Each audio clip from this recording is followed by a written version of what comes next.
makanya penting sekali untuk kita selalu spend waktu, meluangkan waktu bersama keluarga. Ini dirasakan mungkin oleh Mas Uya Kuya yang kehilangan sosok ayah yang memang sangat dekat sekali dengan beliau, dan apalagi meninggal secara tiba-tiba dan baru aja makan bareng gitu. Memang kita memang nggak pernah tahu tempat, kapan, dan seperti apa. Itu dia ya, ini adalah kehilangan sangat besar begitu ya bagi keluarga Uya Kuya. Seperti yang kita ketahui, kedekatan mereka sangat terlihat. Dan selama usia ayahnya, walaupun udah di usia-usia tua, sudah banyak mungkin komplikasi dalam penyakitnya begitu ya. Tapi Uya Kuya di sini tidak pernah berhenti untuk mencari usaha dokter terbaik. Bahkan semua negara disamperin sama Uya Kuya dan juga Astrid untuk mencari perawatan terbaik untuk orang tuanya. Namun memang apa yang bisa kita bilang begitu ya, usia memang di tangan Allah begitu. Namun sekarang ada baiknya juga sang ayahanda sudah pergi karena sudah tidak sakit lagi. Sang ayahanda ini sepertinya ada komplikasi karena harus melakukan pencucian darah selama beberapa kali dari di Amerika dan di Indonesia. Selain itu sudah pernah memasang ring pada jantungnya selama sebanyak 4 ring juga.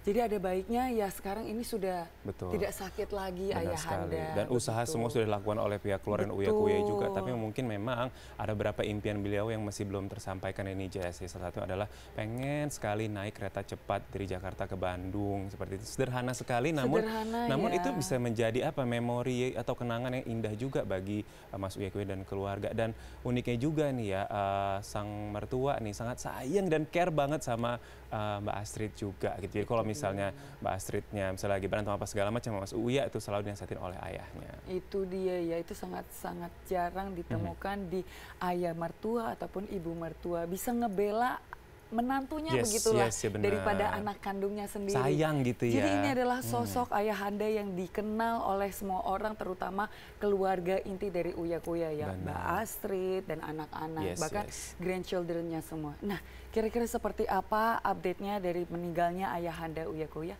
Langsung saja kita update untuk ini dia untuk Anda. Awan duka menyelimuti keluarga dari pasangan Uya Kuya dan Astrid Kuya. Ayahanda Uya Kuya, Nararya Sutrasno, berpulang ke Rahmatullah Rabu 30 Oktober sekitar pukul 10 pagi. Almarhum pergi di usia 87 tahun dan kepergiannya mengejutkan anggota keluarga dan kerabat dekat. Rencananya, mendiang ayah telah dijadwalkan untuk rumah sakit mengecek sakit punggung yang almarhum alami. Akan tetapi, takdir berkata lain. Sebelum berangkat, mertua Astrid itu tiba-tiba mengeluh sesak nafas dan akhirnya tidak tertolong. Jam 10 pagi. Jam 10 pagi kebetulan memang harusnya papa nih dijadwalkan ke rumah sakit sama kakak berangkat, tiba-tiba ya Allah udah manggil. Sebetulnya sih kalau sakit maksudnya tidak ada sakit yang, maksudnya saya juga bingung kenapa, cuman mungkin memang sudah takdirnya, sudah waktunya. Karena kalau setahun yang lalu kan Oktober 2023 kan almarhum sempat kena serangan jantung di Amerika, pada satu sudah dipasang 4 ring, sudah sembuh lah. Nah cuman beliau ini kan sekarang cuci darah setiap seminggu 2 kali, itu juga nggak masalah, sehat kok. Nah hari 3 minggu, sebulan terakhir itu mengeluh punggungnya sakit, dipikir saraf kejepit, kita MRI segala macam, terus dicurigai katanya mungkin aja ada penyebaran sel kanker, tapi diperiksa darah tidak spesifik ke arah situ. Nah, hari ini harusnya ada jadwal ke Darmais untuk cek dan juga dimintain untuk keterangan bahwa akan di PET scan. PET scan itu untuk mengetahui penyebabnya apa gitu. Tapi nggak normal-normal aja. Hari Minggu kemarin kita masih makan bareng-bareng. Cuma pas bangun tidur pas udah siap-siap mau pergi ke situ, tiba-tiba kata ibu saya tadi dia mengeluh sesak napas, minta ke IGD, tapi tadi mau dipasang oksigen tapi nggak ada oksigennya. Tapi pokoknya saya coba IGD tapi pas saya lagi udah mau rapat di Serpong, tiba-tiba ibu saya teriak udah sesak napas sekali. Terus kakak saya dari kantor pulang, tapi kayaknya meninggalnya pas di rumah. Jadi pas mau dibawa di mobil udah nggak ada. Mendiang ayahanda sempat dibawa dan disemayamkan di kediaman pribadinya di Duren Sawit, Jakarta Timur. Almarhum langsung dimakamkan pada hari yang sama di Karawang, Jawa Barat. Almarhum meninggalkan istri, anak dan cucu yang begitu menyayanginya. Tatapan Ibunda Uya Kuya memberi isyarat jika dirinya begitu kehilangan belahan jiwa yang ia cintai. Bahkan ketika momen jenazah diturunkan ke liang lahat, ibu mertua Astrid itu hanya bisa memandangi mendiang suaminya tanpa berkata-kata. Sesekali, Uya Kuya tampak menemani ibunya, seolah memberikan kekuatan yang teramat dalam untuk kehilangan besar ini.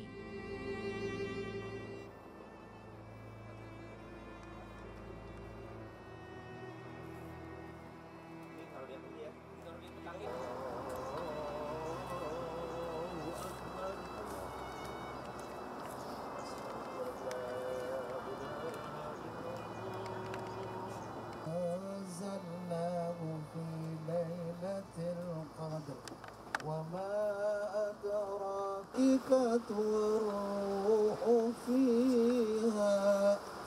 والروح فيها بإذن ربهم. Mama juga tadi sempat nangis gimana papa nggak ada. Mama paling kayak tadi kan kalau ke kamar ngelihat kasur gitu. Mama bilang dari umur 17 tahun sama papa sampai sekarang. Nanti mama tidur sama siapa? Mama tiap hari sama papa. Ya itu sih yang bikin kita. Ya sekarang kita temenin anak-anaknya temenin dulu mama, terus kalau ya mama mau tinggal sama kita ya kita lebih senang gitu. Saya punya firasat. Jadi makanya firasatnya adalah waktu itu, waktu hari Sabtu, padahal kita hari Minggu mau kumpul sama keluarga, Sabtu malam saya paksa dia, yuk kita ke rumah papa datang, hari ini ngasih makanan. Terus pas di situ saya melihat sesuatu ada yang aneh, dan sempat saya bilang sama dia nih, mau bilang sama dia dalam hati, bahwa hal yang paling saya takutin adalah sewaktu-waktu kalau ada kejadian kayak begini, saya nggak siap. Hari ini terjadi dan. Sebelum akhirnya berpulang, Uya Kuya memiliki kenangan manis di mana dirinya masih bisa menghabiskan hari liburnya untuk makan bersama dengan ayah tercintanya. Presenter sekaligus politisi ini tidak menyangka jika pertemuan dengan ayah pekan lalu akan menjadi momen terakhir kali dirinya melihat sang ayah bernafas dan berkegiatan. Kumpul sih ya, baru kumpul hari Minggu kemarin. Pas baru kumpul kita juga nggak tahu pada saat itu hari Sabtu saya lagi lagi ada urusan ini itu, tapi kita sempatkan mampir ke rumah papa untuk ngasih makanan tempura ya.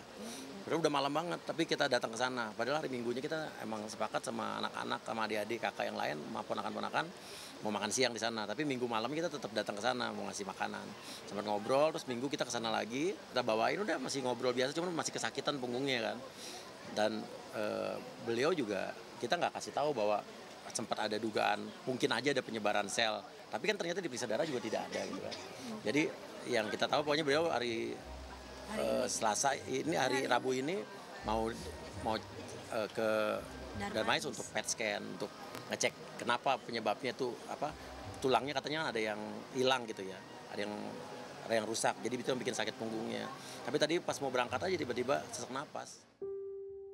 Tidak hanya itu, seraya menahan tangis, Uya Kuya menyebut jika almarhum ayah mengungkapkan rasa bangganya kepada Uya karena mampu mewakili keluarga untuk menjadi wakil rakyat. Seperti yang kita ketahui, Uya dan Astrid terpilih menjadi anggota dewan untuk periode 5 tahun ke depan. Ayah saya bangga sama semua anak-anaknya, sama adik saya, sama kakak saya semua bangga. Cuman yang saya senang, saya membuat ayah saya bangga. Ayah saya melihat saya dilantik jadi DPR RI. Itu yang sempat dia ngomong, cerita dulu soal ibunya, nenek saya. Nenek saya adalah, dia cerita bahwa nenek saya adalah anggota DPR MPR wanita pertama di Indonesia. Saya apa ya, pesannya cuman jadi diri sendiri aja.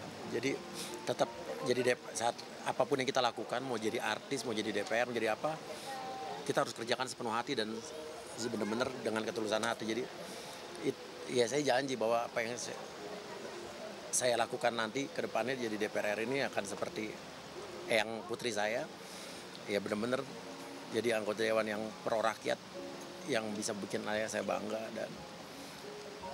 Dan tapi walaupun saya sedih kehilangan ayah saya, tapi saya yakin di sisa akhir umur yang kemarin dia udah bangga, walaupun dia nggak pernah, bukan orang yang ngomong saya bangga sama kampus saya, tapi saya tahu dia bangga sama saya.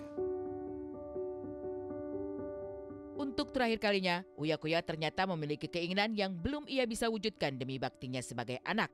Uya mengungkap jika dirinya akan berjanji untuk memperjuangkan hak dari almarhum sang ayah. Hak sebidang tanah yang sampai akhir hayat sang ayah tidak bisa terselesaikan akan ia wujudkan dan gapai itu. Terima kasih buat orang-orang, teman-teman, saudara-saudara yang sudah datang hari ini, yang sudah mendoakan, sudah kirim bunga, sudah kirim WhatsApp. Belum saya buka-buka ini karena pegang handphone sama belum sempat buka-buka WhatsApp. Terima kasih banyak dan mohon dimaafkan kalau ada kesalahan yang tidak disengaja atau tidak disadari oleh ayah saya. Dan kalau ada masalah hutang piutang segala macam, kabarin ke keluarga. Ya. Tapi saya yakin tidak ada harusnya. Dan ada satu hal yang saya akan selesaikan. Ayah saya cerita tahun lalu bahwa dia masih punya persoalan tanah yang dikuasai oleh developer. Dia punya tanah, nggak gede sih, di Desa Bedahan, Sawangan. Tanahnya tiba-tiba yang punya sertifikat milik sudah berdiri developer real estate. Dia pada saat itu ngurus kanan kiri pontang-panting, nggak bilang saya, nggak cerita saya, baru cerita dia satu tahun yang lalu. Jadi saya janji ini kan saya selesaikan mafia tanah di Desa Bedahan itu, termasuk orang-orang aparat desa yang dulu terlibat, saya akan sikat. Ya. Saya akan urus, ya. Dan pihak developer, ketua itu mengurusin bolak-balik dan tidak cerita sama saya. Saya baru cerita tahun lalu. Dan saya akan urus ini, hati-hati buat developer yang merasa menduduki tanah ayah saya dan keluarga saya di situ. Ya hati-hati aja. Saya akan urus.